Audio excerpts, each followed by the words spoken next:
Hello students, welcome to Global Online. This is Ankita Sood. So NTA UGC net paper 1 preparation में आज हम people development and environment unit के बहुत ही ज़्यादा important questions आपके लिए लेकर आए हैं।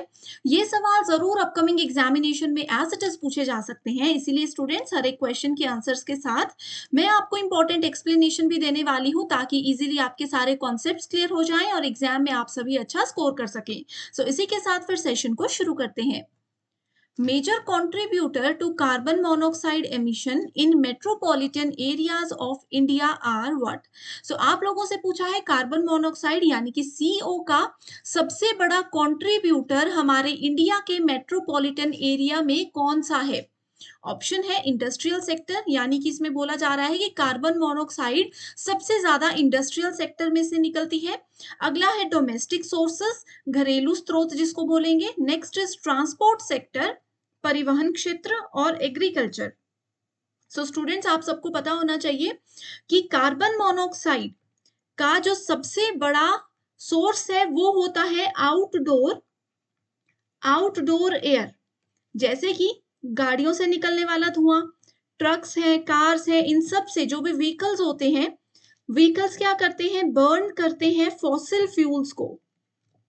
ये तो सबको पता ही होगा, व्हीकल्स फॉसिल फ्यूल को जो भी बर्न करते हैं उसकी वजह से सबसे ज्यादा कार्बन मोनोऑक्साइड रिलीज होती है।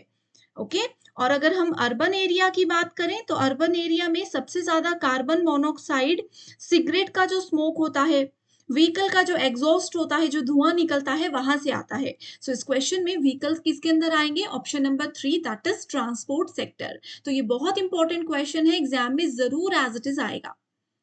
नेक्स्ट क्वेश्चन पर जाने से पहले आपको बता दूं स्टूडेंट्स की पेपर 1 प्रिपरेशन के लिए कंप्लीट कोर्स हम लेकर आए हैं जो कि एग्जामिनेशन की डिफिकल्टी लेवल और अपडेटेड पैटर्न के हिसाब से बनाया गया है।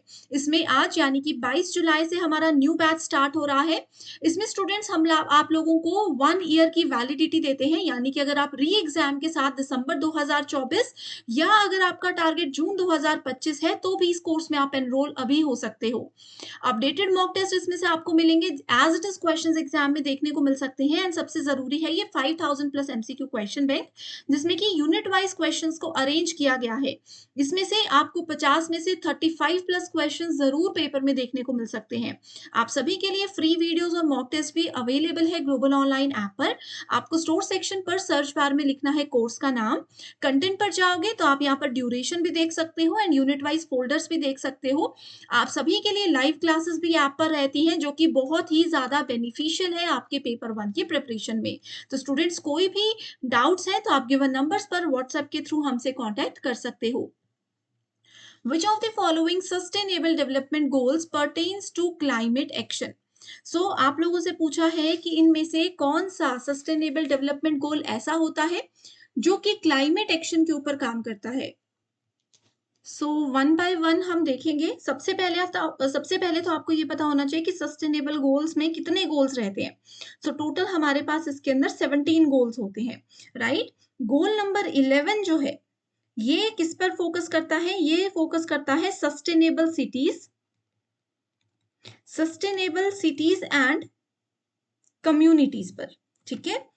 तो ये वाला तो ऑप्शन गलत हो गया। SDG 12 जो है ये रिस्पॉन्सिबल कंजप्शन एंड प्रोडक्शन के ऊपर फोकस करता है। SDG 14 आपका लाइफ बिलो वाटर, जैसे मछली इत्यादि होती हैं, इन सब पर फोकस करता है, इन सबको कैसे बचाना है इन पर फोकस करता है। तो सही उत्तर है option number 3, that is SDG 13, sustainable goal number 13, जो कि क्लाइमेट एक्शन के ऊपर काम करता है। तो ये स्टूडेंट्स SDGs की पूरी लिस्ट मैं ऑलरेडी आप लोगों को पढ़ा चुकी हूँ, ट्रिक्स भी बता चुकी हूँ कि 17 गोल्स आपको कैसे याद रखने हैं। तो आपने अगर वो अभी तक नहीं देखा है तो जरूर डिस्क्रिप्शन बॉक्स में वीडियो है उसको देख लीजिएगा।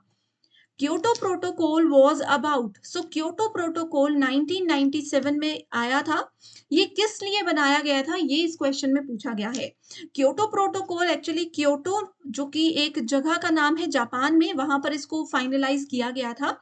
ओजोन लेयर की प्रोटेक्शन के लिए नो, ओजोन लेयर के लिए we have Montreal Protocol. Okay, आगे है reduction in green house emission, कि जो ग्रीन हाउस गैसेस है उनकी जो एमिशन हो रही है उसको कंट्रोल करने के लिए, उसके रिडक्शन के लिए, तो ये बिल्कुल सही है। आगे है कंजर्वेशन ऑफ बायोडाइवर्सिटी, तो ये भी गलत होगा, और नेक्स्ट ऑप्शन नंबर 4 भी गलत है। ठीक है, सो याद रखना है आपको कि Kyoto protocol green house gases के लिए है, ओजोन लेयर के लिए है वी हैव मॉन्ट्रियल प्रोटोकॉल। सो जितने भी प्रोटोकॉल्स है, क्या उनका पर्पस है, कौन से ईयर में वो बनाए गए थे, ये सब पेपर के लिए जरूरी है।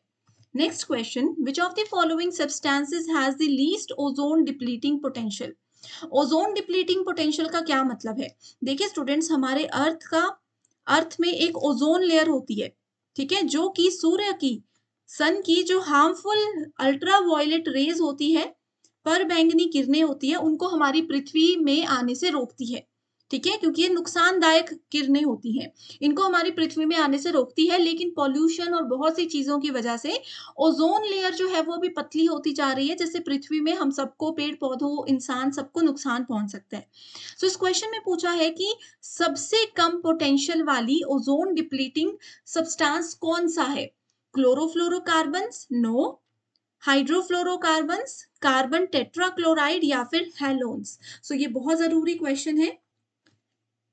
इसमें स्टूडेंट सबसे पहले आपको पता होना चाहिए कि ओजोन डिप्लीटिंग पोटेंशियल क्या होता है। ओके, सो ओजोन डिप्लीटिंग पोटेंशियल बेसिकली एक केमिकल कंपाउंड का मेजर होता है, that is the relative amount of degradation of ozone layer.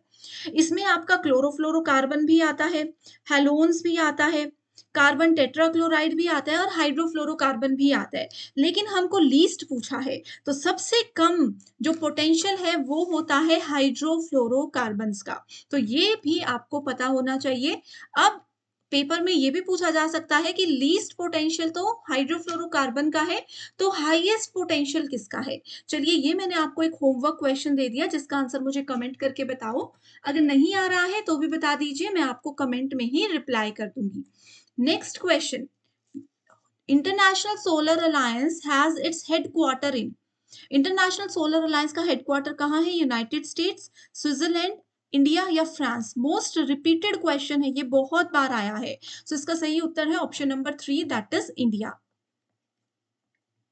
National solar mission, one of the missions of National Action Plan on Climate Change was launched in which year? Very important question, ठीक है। National action plan on climate change जो है, इसके अंदर 8 mission है, इसके अंदर 8 mission है, जिनके नाम आपको पता होने चाहिए। अब इसके अंदर एक मिशन का नाम है नेशनल सोलर मिशन। इसमें बोला है कि इसको कौन से साल में लॉन्च किया गया था। सो इसको बेसिकली 2008, 10, 11 या 12, तो इसका सही उत्तर है 2008, दैट इज ऑप्शन नंबर 1। तो इसको 2008 में लॉन्च किया गया था, और नेशनल सोलर मिशन NAPCC का फर्स्ट मिशन है। सो इस तरह से 8 मिशन का सीक्वेंस और 8 मिशंस का नाम आपको पता होना चाहिए। ऑलरेडी हमने डिटेल्ड वीडियो में वो पढ़ा है। The Secretariat of Convention on Biodiversity is based on what? So इसको हम CBD के नाम से जानते हैं। ये किस पर बेस्ड है? Montreal Canada, Rio de Janeiro Brazil, Geneva Switzerland, या फिर न्यूयॉर्क यूनाइटेड स्टेट्स। सो CBD आपका मॉन्ट्रियल, जो कि कनाडा में एक जगह है, वहां पर सिचुएटेड है। CBD होता क्या है? कन्वेंशन ऑन बायोडाइवर्सिटी क्या होता है? ये बेसिकली एक इंटरनेशनल ट्रीटी है, जो कि conservation and sustainable use of biodiversity के लिए बनाई गई है। 1992 में इसको अडॉप्ट भी किया गया था, तो ये आपको पता होना चाहिए। International solar alliance is an alliance of countries most of which lie between tropic of cancer and pole. So जिसमें से अधिकांश कर्क रेखा और ध्रुव रेखा के बीच में स्थित है। ये ऑप्शन बिल्कुल गलत है, ऑलरेडी हमने बहुत ज्यादा डिटेल में इसको पढ़ा है ना। ये क्वेश्चन बार बार आता है, ये गलत क्यों है? क्योंकि जितनी भी मेंबर कंट्रीज हैं इंटरनेशनल सोलर अलायंस में, वो ट्रॉपिक ऑफ कैंसर के साथ साथ ट्रॉपिक ऑफ कैप्रिकॉर्न के बीच में होती है, इन दोनों के बीच में होती है। तो पोल यहां पर गलत है।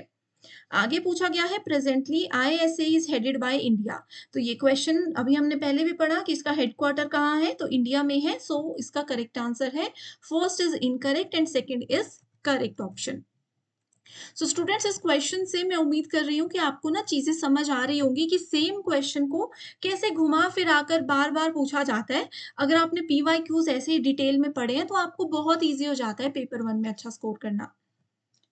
स्टेटमेंट 1 बोलती है most of the hazardous landslides are induced by earthquake. तो ये बोलता है कि मैक्सिमम जो लैंडस्लाइड्स होते हैं वो भूकंप की वजह से ही होते हैं। तो ये गलत है, बिना भूकंप के भी तो बहुत सारे खतरनाक भूस्खलन होते हैं ना। तो first statement is incorrect. Second statement बोल रही है all landslides involve falling of earth material under shear stress. ये बोल रहा है कि जो भी लैंडस्लाइड्स होते हैं वो क्या करते हैं, अर्थ का मटेरियल उसमें गिरता है। तो ये वाली स्टेटमेंट सही है। ठीक है, तो फर्स्ट इज ओके। सो यहाँ पर ऑप्शन नंबर 1 नहीं होगा सही उत्तर। ठीक है, ये होगा first statement is false and second is true, that is option number 4।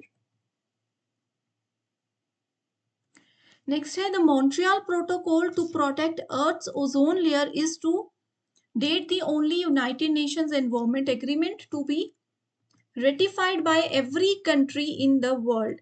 सो बहुत इंपॉर्टेंट क्वेश्चन है, इसमें ये वाली स्टेटमेंट बिल्कुल सही है। मॉन्ट्रियल प्रोटोकॉल क्या है, अर्थ के ओजोन लेयर को प्रोटेक्ट करने के लिए तो बनाया गया है। सेकेंड स्टेटमेंट है Paris agreement establishes voluntary commitments by all the parties prepare communicate and maintain a nationally determined contributor. So ये वाली स्टेटमेंट बिल्कुल गलत है। बहुत इंपॉर्टेंट क्वेश्चंस हैं। सो मैं उम्मीद करती हूँ स्टूडेंट्स ये सेशन आपको बहुत पसंद आया होगा। एज इट इज क्वेश्चंस भी पेपर में जरूर पूछे जा सकते हैं, इसीलिए आप हर एक कॉन्सेप्ट जैसे मैं आपको बता रही हूँ इतना बेसिक इंट्रोडक्शन लगभग हर क्वेश्चन में रखिएगा। सो इसी के साथ फिर एंड करते हैं। होमवर्क क्वेश्चंस का आंसर जरूर मुझे कॉमेंट करके बता दीजिएगा। Thank you so much and I wish you all the very best.